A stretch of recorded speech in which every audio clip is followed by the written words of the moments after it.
ఈరోజు దేవుని వాగ్దానము, భయపడకుడి, నేను మిమ్ములను మీ పిల్లలను పోషించెదను.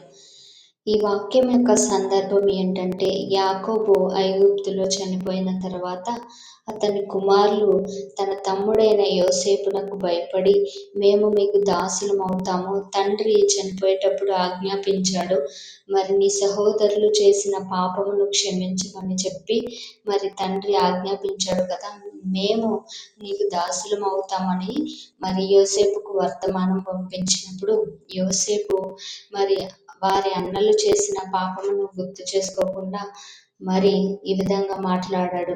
నేను దేవుడను కాను కదా, అయినా సరే నేను మిమ్ములను క్షమిస్తూ ఉన్నాను, కాబట్టి భయపడవద్దు, మిమ్ములను మీ పిల్లలను నేను పోషిస్తానని మరి యోసేపు తన అన్నలకు చెప్పినట్లుగా మనం చూస్తాం. కాబట్టి ఈ సందర్భంలో ఇక్కడ మనము కొన్ని వాక్యాలను చూసినప్పుడు, దేవుడు కూడా మనలను పోషించే దేవుడు.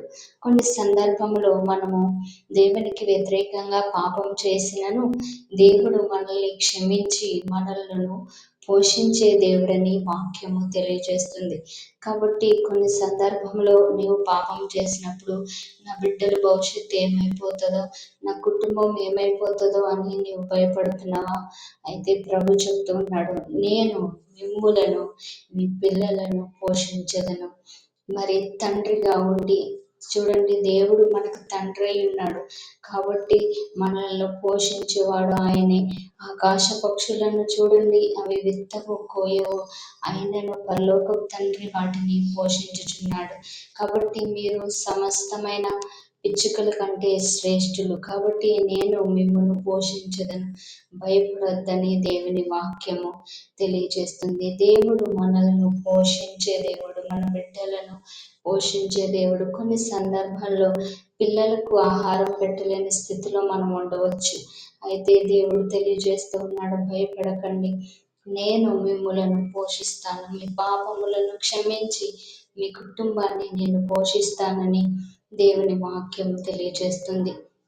అడవిలో సింహాలు ఆకలిగొన వచ్చును, తనని నమ్మిన వారికి ఏ కొదువ ఉండదని దేవుని వాక్యం తెలియజేస్తుంది. నీతిమంతులు బిడ్డలు భిక్షమెత్తుకోరని దేవుని వాక్యం తెలియజేస్తుంది. కాబట్టి మన దేవుడు పోషించేవాడు. ఇది శారీరకమైన విషయంలో. అయితే ఆత్మ విషయంలో మనం ఆలోచన చేసినప్పుడు, మన దేవుడు మన ఆత్మకు ఆహారమును అనుగ్రహించి, వాక్యం అనే ఆహారము అనుదినము అనుగ్రహించి, పరిశుద్ధాత్మ అనే మరి వీటిని మనకు అనుగ్రహించి అన్ని విషయాల్లో మనలను హెచ్చిస్తాడు. మన కాపరి, మనకు పచ్చిక గల చోట్ల మనల్ని స్థిరపరిచే దేవుడు, నడిపించే దేవుడు. ప్రతి దినము వాక్యముతో మనల్ని పోషిస్తూ ఉన్నాడు. మన ఆత్మ నశించిపోకుండా, మనం దప్పికొనకుండా దేవుడు మరి మన ప్రాణములకు సేద తీర్చుచున్నాడని దేవుని వాక్యము తెలియజేస్తుంది.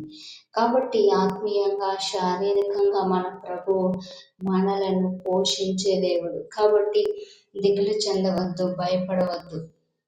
నీవు నిరాశతో ఉన్నావా? మరి నీవు ఆకలితో ఉన్నావా? నిజంగా కొన్ని కుటుంబాల్లో సరిగా బ్రతకడానికి సరైన అవసరతలు లేక, అప్పుల బాధతో, ఆర్థిక సమస్యలతో చితికిపోతూ ఉన్నావా? అయితే ప్రభు తెలియజేస్తూ ఉన్నాడు, భయపడకుము, నేను నిన్ను పోషించెదను, నీవు నా కుమారుడు, నీవు నా యందు విశ్వసించి ఉన్నావు కాబట్టి నేను నిన్ను పోషించెదను. ఈ లోకములో వస్తున్న శ్రమలను బట్టి భయపడకు, మరి నేను నిన్ను వాక్యంతో పోషించి నడిపిస్తాను, మరియు ఇహలోకమైన ఆహారమును, ఆర్థిక అవసరతలను తీర్చి, నీ బిడ్డల భవిష్యత్తును తీర్చిదిద్ది నేను నిన్ను నడిపిస్తాను. కాబట్టి నీవు భయపడకు. చూడండి, అడవిలో సింహము ఎంత మరి భయంకరమైనది. సింహానికి వేట దొరకకుండా ఉంటుందా?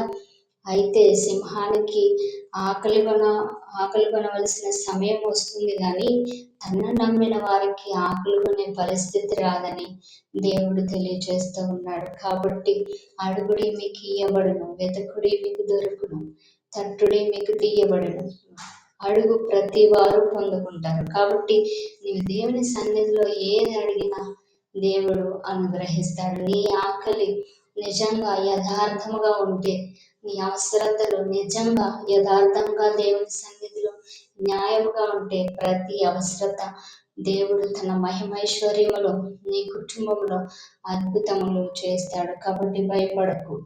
దేవుడు నిన్ను నీ పిల్లలను పోషిస్తాడు. దేవుడు ఈ వాక్యమును దీవించి ఆశీర్వదించును గాక. ఆమేన్.